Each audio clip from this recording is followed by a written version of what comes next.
Friends, అందరూ ఎలా ఉన్నారు? Happy Thursday. అండ్ తర్వాత తెలుగులో గురువారం, తర్వాత లక్షవారం అని కూడా అంటారు, థర్స్డే అని కూడా అంటారు. తర్వాత ఈరోజు ఎందుకు వచ్చానంటే, అంత ఇష్టపడను నేను, అంత ఎక్కువ తిన్ను. ఫ్రై అయితే తింటాను, మామూలుగా అయితే తినను. ఎందుకంటే దాంట్లో చాలా ముళ్ళులు అవన్నీ ఉంటాయని. ముళ్ళులు అంటేనే మీరు గెస్ చేశారు కదా, అది ఏంటో అని. ఏంటంటే ఫిష్. ఇప్పుడు ఏ స్టైల్లో చేస్తున్నానంటే, ఇది ఏం చెప్తారు, ఏం ఫిష్ అంటే ఏదో రవ్వ అంట, రవ్వ ఫిష్. ఇది ఇంత ఫ్రై పీస్కి అయితే సన్నగా కొట్టించుకోవాలి. అదే అయితే నార్మల్ మన కర్రీకి అయితే ఇగో తిక్కుగా కొట్టించుకోవాలన్నమాట, ఎందుకంటే ఉడికేటప్పుడు ఇరిగిపోతాయి. ఇదైతే రవ్వ అయితే కేజీ తీసుకొచ్చాను. కొన్ని పీసెస్ అయితే దాచేసాను మా అమ్మాయికి ఫ్రై చేయడానికి. మా మమ్మీ అసలే చూసి పెట్టి దానికి అసలే ముళ్ళులు ఉంటాయని, నాకు తినడమే రాదు, మా పాపకి చూసి పెట్టా. తర్వాత వచ్చి దీన్ని ఇప్పుడు మా నానమ్మ స్టైల్లో, అప్పట్లో అయితే నానమ్మ వెళ్ళి మార్కెట్కి, అంటే చేపల మార్కెట్కి వెళ్తే నానమ్మ కూడా వెళ్ళి అక్కడే కొని మా నానమ్మ తీసుకొచ్చి ఇంటికాడ చేసేదన్నమాట. దాన్ని కడుపులో పేగులు, మీకు తెలుసా, ఆ చేప పేగులు బయటకు తీస్తే వాటిని కింద కాలిసి కొట్టేవాళ్ళ, టప్ అని బెలూన్లో పేలేదన్నమాట. అది నేను కొడతాం అని పిల్లలు కొట్టుకునే వాళ్ళం, నాకు ఇవ్వు అని. ఆ పిల్లల కడుపులో బెలూన్ తీసినప్పుడు కాళ్ళ కింద వేసి, అంటే దాన్ని ఏదో సంథింగ్, దాన్ని ఏమంటారో తెలీదు, తెలిస్తే మాత్రం కామెంట్ చేయండి. ఫాస్ట్గా మాట్లాడుతున్నానా, ఎందుకంటే జాబ్ చేసినప్పుడు కౌన్సిలింగ్ మాట్లాడి ఫాస్ట్గా అలవాటు అయిపోయింది. అంటే మాట్లాడుతూనే ఉంటాం కంటిన్యూగా, ఫాస్ట్గా ఆపకుండా, బ్రీతింగ్ తీసుకోకుండా. అందుకని నేనైతే ఫిష్ చేస్తాను, నానమ్మ స్టైల్లో చేస్తాను. ఫస్ట్ టైం నేను ఫిష్ చేశాను ఎప్పుడో, మా హస్బెండ్కి చాలా ఇష్టమని మా హస్బెండ్ కోసం చేశాను. ఫిష్ ఇన్ని ఇయర్స్లో, హైదరాబాద్ వచ్చిన 10 ఇయర్స్లో సెకండ్ టైం చేస్తున్నా ఫిష్. అంటే అపోలో ఫిష్ చేస్తా ఫ్రై, కానీ కర్రీ మాత్రం సెకండ్ టైం. ఫస్ట్ మా హస్బెండ్ కోసం, ఇప్పుడు నా కోసం అన్నట్టు. నా కోసం అంటే బయట ఆర్డర్ కూడా ఉంది, దానికోసం అన్నట్టు. ఇప్పుడైతే నేను చేపల కర్రీ నానమ్మ స్టైల్లో చేసిస్తాను. అక్కడ చేసింది నానమ్మ, ఇక్కడ చేస్తుంది మనవరాలు. ఓకే, నానమ్మ లేరు, చనిపోయారు. పేరు అప్పయ్యమ్మ. ఎక్కడున్నా సరే నానమ్మ స్టైల్లో అయితే చేసి చూపిస్తున్నాను. ఎక్కువ ల్యాగ్ చేసేస్తున్నానా, అట్లా ఏం కాదు కదా. నేనైతే టక్టక్ వెళ్ళిపోదాం. దీనికి కావాల్సిన పదార్థాలు, ఫిష్ కేజీ తీసుకున్నాము. కేజీ అంటే ఇందులో ఒక 2-3 పీసెస్ తక్కువైనాయి. కేజీకి ఇంతగడ్డ చింతపండు, దాని తర్వాత వచ్చి 2 ఉల్లిపాయలు, ఒక పెద్ద టమాటా, ఒకటి చిన్నది. దాని తర్వాత వచ్చి కేజీ చికెన్కి ఇవి కొబ్బరి పాలు తీసుకోవాలి, ఒక పెచ్చి. అంటే ఈ పెచ్చి కొబ్బరి పాలు 2 టైమ్స్ తీసుకుంటే సరిపోతుంది. కావాల్సిన కొబ్బరి పాలు, ఆ తర్వాత వచ్చి ఆవాలు, మెంతులు, జీలకర్ర, అండ్ తర్వాత వచ్చి 1 వెల్లుల్లిపాయ, అంతే. అండ్ తర్వాత ఇంకొకటి కూడా ఉంది, 2 మినిట్స్, కొత్తిమీర. ఇవన్నీ ఎలా చేయాలి ఏంటి ప్రిపరేషన్స్ అన్ని టకటగా ఫాస్ట్గా మీకు చూపించేస్తాను. అదే తర్వాత గుడ్లో సొన, అంటే మేము సొన అంటాం, శన అంటారు, చేప గుడ్లు అంటారు, ఏమిటో తెలియదు. ఇది ఉడికేటప్పుడు వేయాలి. దీన్ని ఫ్రై కూడా చేస్తాను, నేను చాలా బాగా చేస్తాను. ఎక్కువ దొరికితే ఫ్రై చేద్దాం అనుకున్నాను, కానీ ఎక్కువ దొరకలే, కొంచెమే దొరికింది కాబట్టి చేపల కర్రీలోనే వేసేస్తాను. అదైనా ఇది ఈ చేపది కాదు, నేను అడిగినందుకు ఆమె కొరమైంది ఉంది, ఇస్తాలేమ్మా, డబ్బులేమొద్దు అని చెప్పింది. అంటే నేనేం ఫ్రీగా అడిగలే, ఆమె వద్దని చెప్పింది. అదనమాట. ఇప్పుడైతే ఇది ఉడికేటప్పుడు వేద్దాం. దీన్ని కూడా నీట్గా క్లీన్ చేసి పెట్టుకున్నాను. ఫిషెస్ని అయితే నానమ్మ ఉప్పు వేసి నీట్గా కడిగి, తర్వాత నిమ్మకాయ వేసి నీట్గా కడిగి పెడుతుంది. నేను కూడా సేమ్ అలానే చేశాను, నానమ్మ చేసినట్టే. నిమ్మకాయ ఫస్ట్ నార్మల్ 2-3 సార్లు కడిగేసి ఉప్పేసి ఇలా తిప్పుతుంది, దాంట్లో ఉన్న జిగురు అంతా పోతుంది. తర్వాత వచ్చి మనకి నార్మల్ వాటర్తో తర్వాత నిమ్మకాయ పిండేసి కడిగేస్తుంది. నానమ్మ ఎట్లా చేస్తుందో సేమ్ అలానే చేస్తున్నాను, ఒకటి కూడా మిస్ కాకుండా. ఎప్పుడో చిన్నప్పుడు చూశాను, గుర్తుంది, సేమ్ అట్లనే చేస్తాను నానమ్మ చేసినట్టు. ఫస్ట్ అయితే మనం ఆనియన్స్, ఉల్లిపాయ, టమాటా మిక్సీ చేసేసుకుందాం. ఫస్ట్ ఉల్లిపాయ మిక్సీ చేసుకున్న తర్వాత మెత్తగా అయిన తర్వాత టమాటా వేయాలి. 2 కలిపేస్తే ఉల్లిపాయల వల్ల టమాటా సరిగ్గా నలగదనమాట, అందుకోసం. ఓకేనా. ఉల్లిపాయ కట్ చేసి మిక్సీ చేయడం అందరికి వచ్చు కదా, ఎందుకు ల్యాగ్ చేయడం అని, అది మిక్సీ సౌండ్ అవన్నీ ఎందుకని అవాయిడ్ చేస్తున్నాను అన్నమాట. అంతకుమించి ఏం లేదు. ఇది కూడా చూపించాలి అంటే అందరికి వచ్చు కదా, ఇది కూడా మాకు తెలుసు అంటారు. వెల్లుల్లిపాయ కూడా ఇందులోనే వేసుకొని రుబ్బేసుకోవచ్చు, ఇందులో ఇది అవసరం లేదు. ఇందులోనే టమాటా కట్ చేసుకొని వేసుకోవాలి. ఇందులో అల్లం ఏమి వేయక్కర్లా, నేను ప్రత్యేకించి నానమ్మ మసాలా చేస్తాను అనమాట. వెల్లుల్లిపాయ రుబ్బులు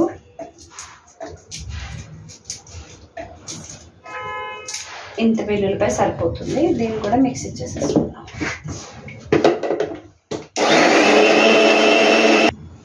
పేస్ట్ అయితే రెడీ అయిపోయింది, మనం ఈ బౌల్లో తీసేసుకుందాం. చూడండి, కేజీ చేపకి బౌల్లో ఫుల్ వచ్చింది.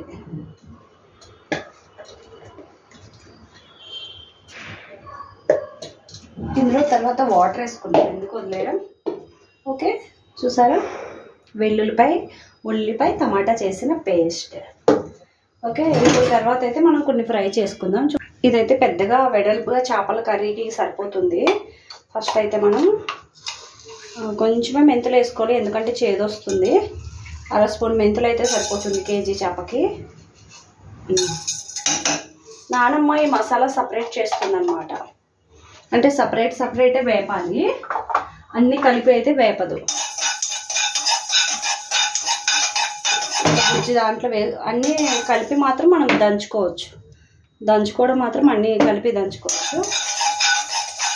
చిన్న మంట మీద వేసుకోవాలి, కళాయి వేడెక్కాలి కాబట్టి ఫాస్ట్గా పెట్టాను.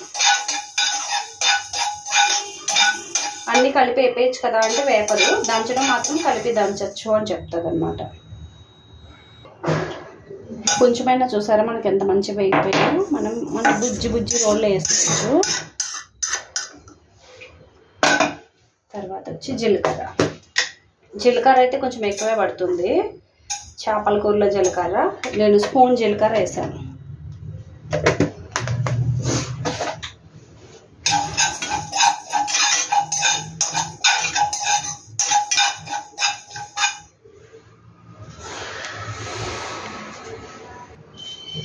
ఈ జీలకర్ర వేపే లోపల మనకి ఇవైతే దంచేసాను.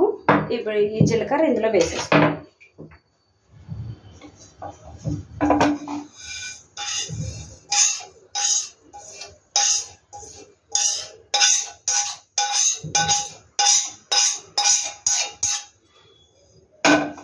ఇప్పుడు మనకి ఆవాలు, మీకు క్వాంటిటీ చూడడం కోసం ఆవాలు కూడా మెయిన్ ఆవాలే కాబట్టి ఆవాలు కూడా 1/2 స్పూన్ చిటపట అనాలన్నమాట. ఆవాలు అయ్యే లోపల మనం దంచేస్తాం.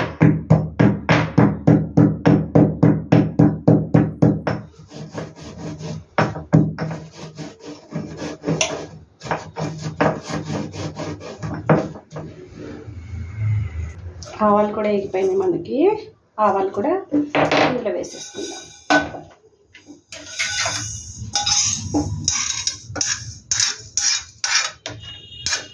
ఇప్పుడు ఇది స్టవ్ అట్లనే స్టవ్ పైన వచ్చి ఆయిల్ వేసుకుందాం. ఆయిల్ ఎక్కువే పడుతుందండి, తక్కువైతే ఏం పట్టదు, ఎందుకంటే అసలు ఇది చేపల కూర.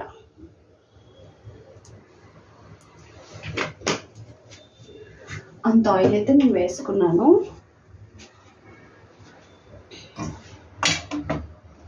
ఆయిల్ ఎక్కువే పడుతుంది చేపల కూరకి. ఓకే, ఒక 150 గ్రామ్స్ ఉంటుంది. ఆయిల్ హీట్ అయ్యే లోపల ఆయిల్ అయితే వేడిపోయింది కదా, ఇప్పుడు మనమైతే టమాటా, ఉల్లిపాయ, వెల్లుల్లిపాయ వేసుకుని మిశ్రమం వేసేసుకున్నాం.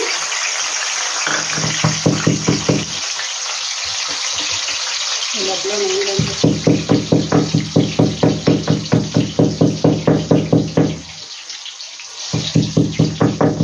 ఆల్మోస్ట్ మన పౌడర్ కూడా డన్.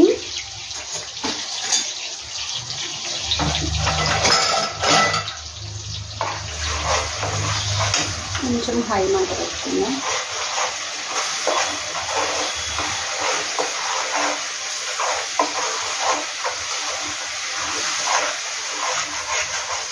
ఇందులో ఇప్పుడే కొంచెం సాల్ట్ వేసుకుందాం. కనిపిస్తుంది కదా మీకు. కొంచెం సాల్ట్, అది ఫ్రై అవ్వడం కోసం త్వరగా. నానమ్మ అయితే ఫుల్ అబ్బా స్మెల్ అయితే భలే వస్తుంది. దీనిలో తెలీదు, దీని మసాలాదో తెలీదు. మసాలా అయితే ఆల్మోస్ట్ డన్. ఈ మసాలా అంతా ఒకసారి వేసుకోవద్దు. ఇప్పుడు కొంచెం తర్వాత కర్రీ దించే ముందు కొంచెం వేసుకోవాలి.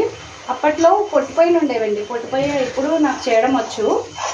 మా డాడీ ఇంటీరియర్ డిజైన్ కాబట్టి మా దగ్గర చాలా పొట్టు వచ్చేదనమాట. ఆ పొట్టు అత్త తీసుకొచ్చి అత్త టిఫిన్ వేస్తారు మేనత్త. అప్పుడు టిఫిన్ ఎప్పుడు అత్త పొట్టు చేసేదనమాట. ఒకసారి పొట్టుపొయ్యి ఇస్తే నేనే చేసేదాన్ని. మంచిగా పొట్టుపొయ్యి కూరడం ఇప్పుడు కూడా వచ్చు. పొట్టుపొయ్యి మీద వండడం కూడా వచ్చేది. పొట్టుపొయ్యి ఒక్కసారి ఇగిస్తే ఒకే ఒక్క స్టిక్ పెట్టచ్చు. దానిపైన అన్నం అయిపోతుంది, కూర అయిపోతుంది, వేడి నీళ్ళు పడుతాయి, చాలా ఉండొచ్చు. అది ఈవినింగ్ దాకా ఒక్కసారి వెలిగిస్తే పొద్దున్న చాలా అది అసలు పొగ కూడా ఎక్కువ రాదు. లాస్ట్కి వచ్చేపటికి మాత్రం పొగ వచ్చేస్తుంది చాలా. ఫస్ట్ అయితే గ్యాస్ స్టవ్కు మించి పెద్ద పొట్టుపొయ్యలు వేసుకొని అవి చేసుకోవచ్చు మనం. అంటే పొట్టుపొయ్య ఒకలా మీరు ఏదైనా ఒక రేగు డబ్బా ఉందనుకోండి, కింద దానికి కర్ర పెట్టడానికి ఒక హోల్ చేసి పైన మొత్తం పెట్టుకోవడానికి సెట్ చేసుకుంటే చాలు. ఇక్కడ ఈ అపార్ట్మెంట్లో వచ్చేదాకా ఏం కుదరవు, కానీ నార్మల్ అయితే ఇప్పుడు కూడా నేను పుల్లల పొయ్యి మీద వండగలను. వండుతా కూడా ఎప్పుడైనా ఆంధ్ర వెళ్ళినప్పుడు మా తమ్ముడు మేము అందరం గెట్ టుగెదర్ లాగా పెట్టుకుంటాము. అంటే ఎక్కువ డబ్బులు వేసుకునేది నేను మా తమ్ముడే. ఇంకా మా అత్త పిల్లలకి అందరికీ పెట్టాలి చెయ్యాలి అని ఎంజాయ్మెంట్ లాగా పెట్టుకొని అట్లా చేస్తాం పుల్లల పొయ్యి మీద. అట్లా ఒకసారి అయితే నేను ఏంటంటే ఇక్కడ హైదరాబాద్ దమ్ బిర్యానీ చేసి పెట్టాను. అయితే మా వాళ్ళు ఫస్ట్ చికెన్ వేసేసావు, తర్వాత సగం ఉడికిన రైస్ వేసావు, కింద చికెన్ ఎలా ఉడుకుతుందని డౌట్ అనమాట. లేదు ఉడుకుతుంది అనగానే నేను అట్లా బయటకు వెళ్ళగానే మా డాడీ మంట ఎక్కువ పెట్టేశారు. చికెన్ ఎలా ఉడుకుతుంది, అట్లా ఉత్తి వాటర్ వేయలేదు ఏమీ లేదు, అట్లా పెట్టేస్తే అని ఇష్టం. కొంచెం చికెన్ అయితే మాడింది కానీ సూపర్ వచ్చింది. కొంచెం కారం ఎక్కువ అయింది అంతే, కానీ చాలా బాగా వచ్చింది. మా పిల్లలందరూ అంటే నా మ్యారేజ్ అయిన పార్టీ బ్యాచిలర్ పార్టీ లాగా మ్యారేజ్ తర్వాత పిల్లలందరూ కట్ చేశాను. చూసారు ఇది మంచిగా ఏగిపోయి ఆయిల్ అంతా పైకి వచ్చేసింది, కనిపిస్తుందా? ఆయిల్ అంతా మంచిగా అలా పైకి వస్తే అల్లం వెల్లుల్లి పేస్ట్ వేగిపోయింది అన్నమాట.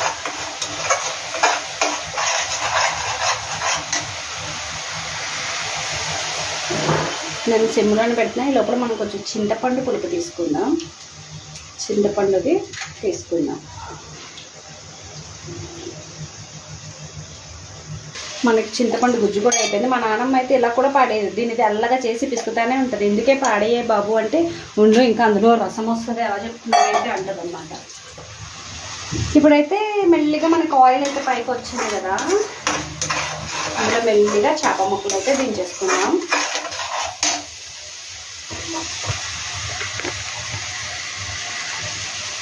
ఇవాళ ఆయిల్ పైకి రావాలన్నమాట.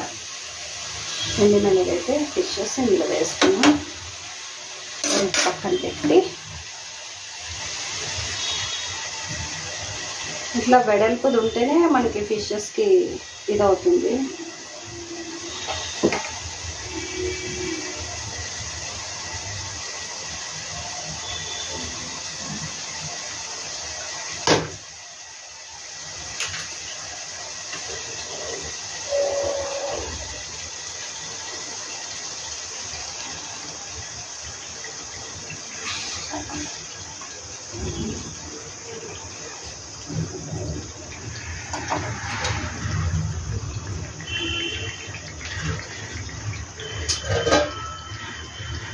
ఇప్పుడు కొంచెం హై మంట పెట్టుకుందాం.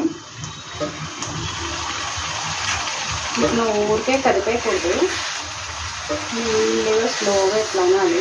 ఇప్పుడైతే పర్వాలేదు కానీ కాసేపు ఆగితే ఇందులో అయితే కొబ్బరి పాలు అనేది వేసేసుకుంటున్నా.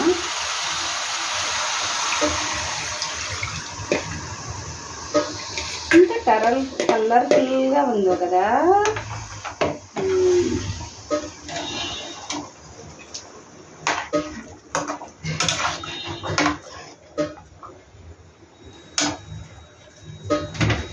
ఇందులో కొంచెం పసుపు ఎక్కువ వేస్తాను నేను.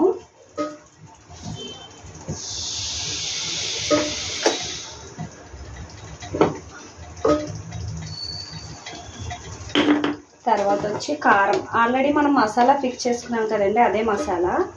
కారం సరిపడనంత, ప్రస్తుతానికైతే 2 స్పూన్లు వేసా.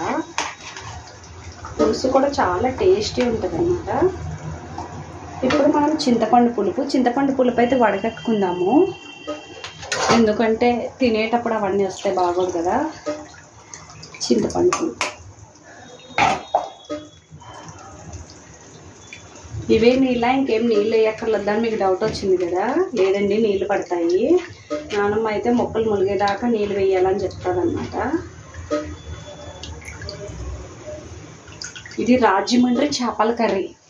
ఆంధ్రాలో తెలుసు కదా, రాజమండ్రి అంటే చాలా ఫిషెస్ ఉంటాయి అక్కడ. ఇలా దాకని పట్టుకొని కలుపుతుంది నానమ్మ అయితే. అక్కడ అన్నీ సేవండ దాకలే ఉండేవి అప్పట్లో. అయితే ఇందాక మనం కొంచెమే ఉప్పు వేసాము కదా, ఇది కొంచెం ఉప్పు పడుతుంది.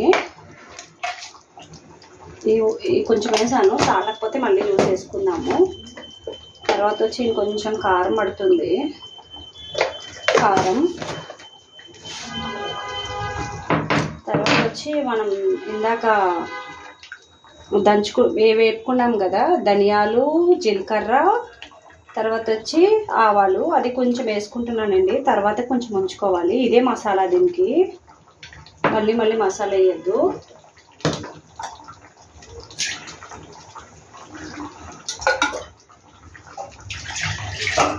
ఇందాక మనం రుబ్బుకున్నాం కదా ఉల్లిపాయ పేస్ట్, అవన్నీ కొంచెం నెయ్యి వేసేసాను. ప్రస్తుతానికైతే ఇప్పుడు ఇలా అంటున్నాను, కానీ తర్వాత మాత్రం అనద్దు అస్సలు. జస్ట్ ఇప్పుడు హై ఫ్లేమ్ మీదే ఉంది, తర్వాత మెల్లిమెల్లిగా తగ్గిస్తాను.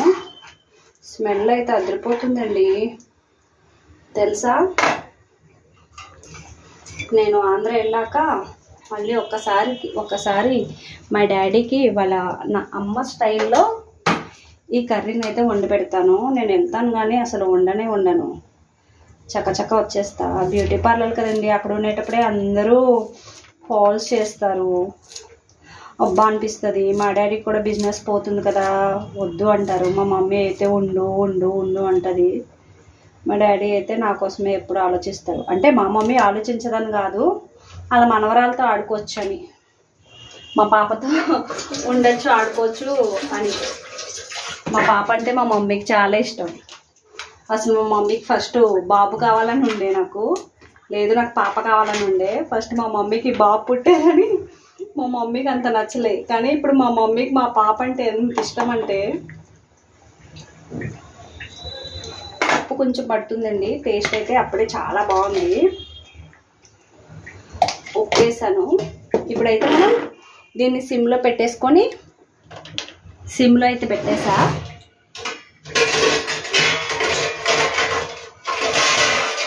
సిమ్లో పెట్టి మూత ఫుల్ పెట్టుకుంటా, కొంచెం గ్యాప్ ఇస్తున్నా అలా. ఓకేనా, అలా ఇలా. ఓకే, దీన్ని తర్వాత చూద్దాం. ఓకేనా ఫ్రెండ్స్. ఈ గ్యాప్లో ఏం చేశాను అనుకుంటున్నారా? ఇక చూడండి, ప్లాట్ఫామ్ అంతా క్లీన్ చేసి గిన్నెలు కడిగేసి అక్కడ పెట్టేస్తాను అనమాట. ప్లాట్ఫామ్ అంతా ఇంకా నీట్ అయిపోవాలి వెంటనే. నాకు లేదు అంటే అబ్బా అనిపిస్తుంది. తాగిన టీ గ్లాస్ కూడా వెంటనే వాష్ చేసేయాలి, లేదంటే నాకు తృప్తి ఉండదు. ఓకే, ఇప్పుడు మనం దీన్ని ఇలా కలుపుకుందాం.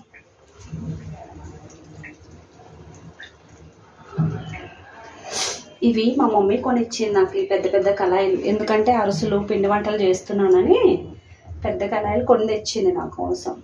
వావ్, స్మెల్ అయితే అదిరిపోతుంది ఫ్రెండ్స్. చూడండి, ఆయిల్ కూడా ఎంత మంచిగా వచ్చిందో. వావ్, తిన్న వాళ్ళు అబ్బా సూపర్ ఉందని చెప్తే ఇంత హ్యాపీ ఫీల్ అయిపోతాను నేను.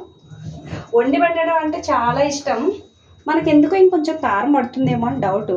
మీరు చెప్పండి, ఇంకొంచెం కారం పడుతుందా ఏంటని డౌట్ వస్తుంది. ఈ చుట్టూ ఇలా అంటున్నాను అంతే, కలపట్లేదు. అడిగేమి కూడా అంటుకోవట్లేదు.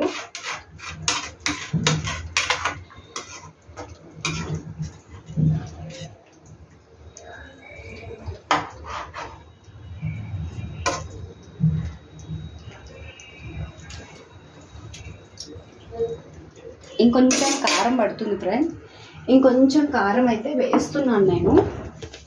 ఇదంటే మసాలా కారమే, పులుపు ఉంటుంది కదా దానివల్ల కారాన్ని చంపేస్తుంది అన్నమాట. చేపల కూరకి కొంచెం కారం ఎక్కువ ఉంటేనే బాగుంటుంది ఫ్రెండ్స్.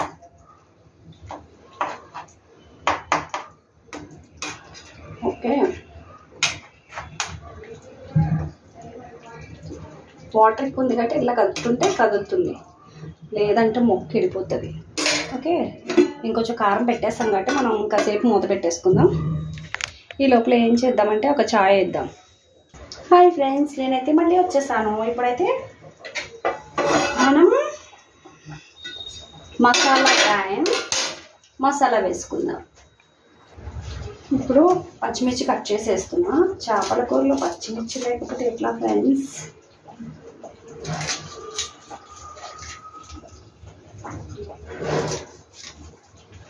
ఆ పచ్చిమిర్చి తినేటప్పుడు వస్తుంది కదా, దానికి చింతపండు పులుపు అంటుకొని మధ్యలో ఉంటుంది ఫ్రెండ్స్. అబ్బబ్బబ్బా సూపర్ ఉంటుంది. తర్వాత వచ్చి మన సొన ఏదోటి ఇట్లా మధ్యలో వదిలేసుకుందాం. తర్వాత అయితే దంచి పెట్టుకున్న మన గరం మసాలా చూసారా మంచిగా. ఇప్పుడు ఇందులో దంచుకున్నాం కాబట్టి చాలా బాగుంటుంది. ఒకసారి దీన్ని ఇలా మనం నడుము తిప్పుతాం కదా, అలా ఇలా తిప్పుకుందాం.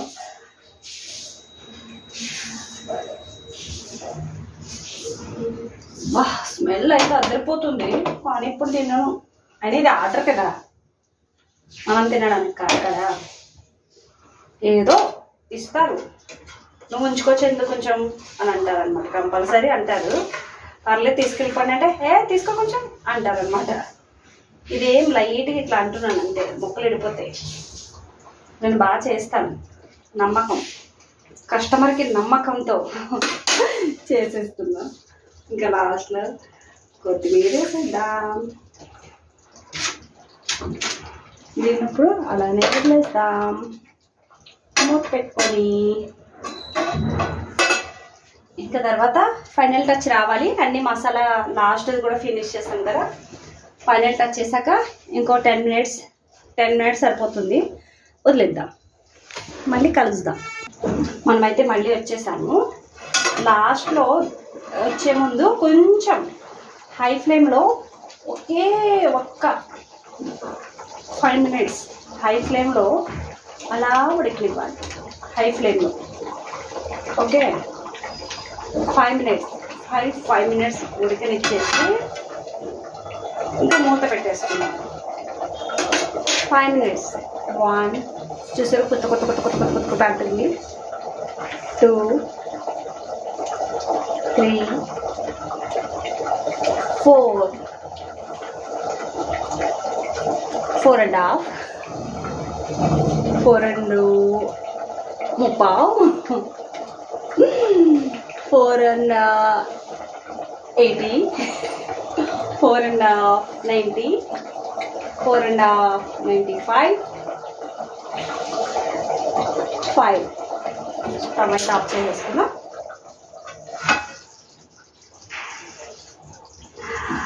మన చేపల నానమ్మ గారి వండిన చేపల కర్రీ అయితే చూసారా. దగ్గర రండి. నానమ్మ చేసిన చేపల కర్రీ అయితే రెడీ. ఈ గ్రేవీతో ఇట్లానే కాసేపు మనం మూత పెట్టేసి అట్లనే వదిలేయాలి. చేప శన కూడా మంచిగా ఉడికిపోయింది చూసారా. అదనమాట విశేషం. ఓకే ఫ్రెండ్స్, మీకు కనుక నానమ్మ గారి చేపల కూర నచ్చితే కంపల్సరీగా, నచ్చకపోయినా ఒక లైక్ చేయండి. ఇలాగ వెరైటీగా ట్రై చేయండి. దయచేసి లైక్ చేయండి, షేర్ చేయండి, కామెంట్ చేయండి. ఇంకేదైనా వెరైటీ వండాలంటే నాకు చెప్పండి.